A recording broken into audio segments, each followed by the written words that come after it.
What a difference 24 hours makes.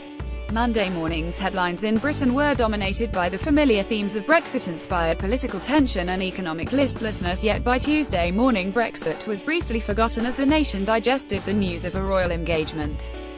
The Daily Mail's coverage was typically low-key, with readers treated to a 24-page pullout detailing the romance of Prince Harry and his fiancée, the American actress Meghan Markle. Such saturation media coverage gives a good indicator of what lies ahead, with Britain now expecting both a royal wedding and the arrival of another royal baby, courtesy of the Duke and Duchess of Cambridge.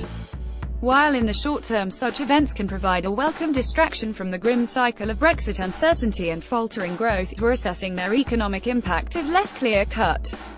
Optimists would have you believe the prospect of a royal wedding and all the associated razzmatazz will boost both tourism and retail sales. With Prince Harry marrying a US citizen, there's a good chance that hordes of Ms. Markle's compatriots will descend on Britain to take advantage of sterling's weakness against the dollar. But, judging by the last royal wedding in 2011, that's where the economic benefit will stop. The 3 months from April to June 2011, which saw the wedding of Prince William to Kate Middleton, now, of course, the Duke and Duchess of Cambridge, appear to actually cost the economy, despite the increase in tourism and wave of patriotism that swept the nation. According to official figures, the UK economy slowed from growth of 0.5% in the first quarter to 0.2% in the second. The expected royal wedding feel-good factor was somewhat undone, first by a tsunami in Japan, second by the output loss to an additional bank holiday granted to celebrate the wedding, and third by rain, lots of it.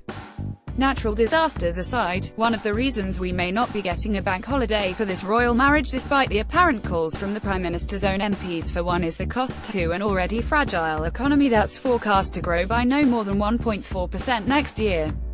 Each bank holiday is estimated to cost the economy around £2.3 billion on average, while the extra bank holiday in 2011 was estimated to cost £5 billion because of the timing. Easter fell the weekend before the royal wedding and the May bank holiday the week after, so many people took advantage of the extra days available to them and booked all 3 weeks off work.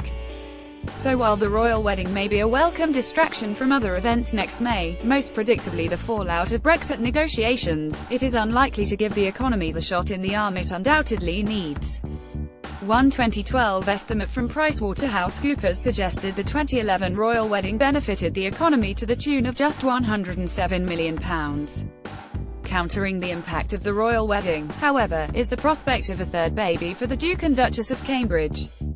Official data shows gross domestic product (GDP) always climbs in the quarters that coincide with a royal birth. That said, the birth of Prince George was estimated by the Centre for Retail Research to have increased retail sales by only £243 million, a tiny sum considering Britain's GDP is more than £1.8 trillion, so perhaps we shouldn't get too excited. And while there will almost certainly be wall-to-wall media coverage of the preparations for the royal wedding and royal birth between now and May, soon after everyone will have to get back to business. Brexit's confidence-sapping shadow will continue to hang over the economy, even if the royal wedding temporarily pushes it out of the spotlight. For those still opposed to Britain leaving the European Union, both the royal birth and the royal wedding present a headache. The wave of patriotism that will sweep the nation next spring may make the British public think they can achieve anything. Even Brexit.